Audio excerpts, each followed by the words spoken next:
Hey guys, this is Comic Uno, and today I'm doing top 10 most anticipated comics for April. So let's jump into this. My number 10 pick is Marauders issue 1. So I love Kitty Pryde. I'm a very big Kitty Pryde fan. Also really excited to see Steve Orlando take over Marauders. I enjoyed that annual, and just seeing the series actually take place on a boat again, seeing more of a pirate story, I thought was very promising. So that is why Marauders issue 1 is my number 10 pick. Moving on to number 9, which is Hulk vs. Thor, Banner of War Alpha, issue 1. Now, I haven't been loving Hulk, but I have been loving Thor. And because we have Donny Cates writing both series, and I feel like even with Thor, it took me a little while to warm up to. I'm very excited to see if this will be a turning point for me to really enjoy this Hulk run. And just seeing these two characters that normally, or I won't say normally don't interact. Obviously, we've seen them in the MCU interact, but we haven't really seen them butt heads in a while in the comic book. So I just thought it was a really interesting team up here and to see exactly what direction they're going to take this story.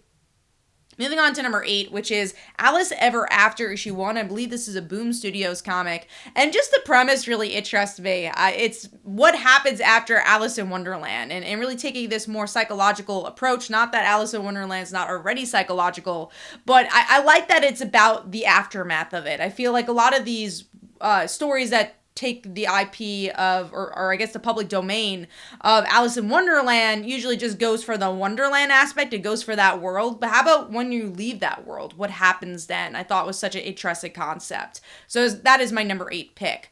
Moving on to number 7, which is Earth Prime issue 1. If you've been following the CW shows, which I've been following some of them, I'm not following all of them, but I thought it was a cool premise to see kind of a crossover that we've seen on television take place in the comics. So every series that is airing right now has a comic book, and then by the end, they all end up crossing over for this kind of bigger storyline. And what I also thought was cool about it is that the TV writers are writing these comics. So we get to really see how this would play out in a comic. And I just thought it was an interesting marriage between television and comics and to see exactly what this is going to be all about.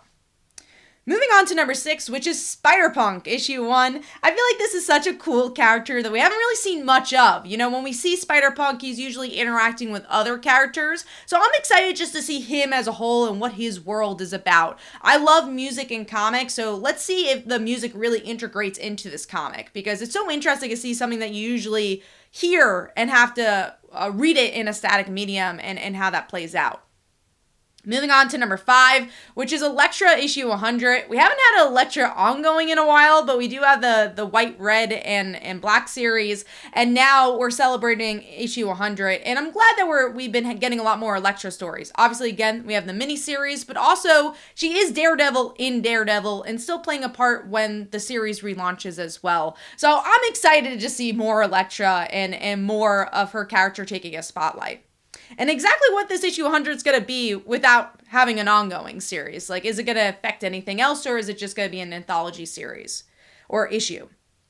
Next up is the return of Firepower. Firepower issue 19. It's been a couple of months since we had the last issue of Firepower, and this is one of my favorite indies on stands, especially when it does the balancing act of this suburbanism of life, and then we get to see this martial arts aspect and the mystery of what this dragon is. And we're really getting to a head of the dragon storyline, and now the family's together, and I'm just expecting a lot of good action and character beats here. So that is my number 4 pick. Moving on to number 3, which is Justice League issue 75. I've not read Justice League in a very long time, but with the title Death of the Justice League and leading into this more, I guess, maybe crisis event, this seems like a really important issue. And I want to see exactly what the Death of the Justice League means. Is it going to tie into Future State? How is this going to tie into the future of DC Comics? Will we actually get to see the death of Superman, Wonder Woman, and Batman? I'm sure we won't, but I want to know what exactly we're going to get here, and will it really bring any changes to the DC Universe, or is it just a name to bring readers in? Also, Williamson's writing this one. I've been a big fan of his writing, and glad to see him taking the helm of some of these really bigger DC comic storylines.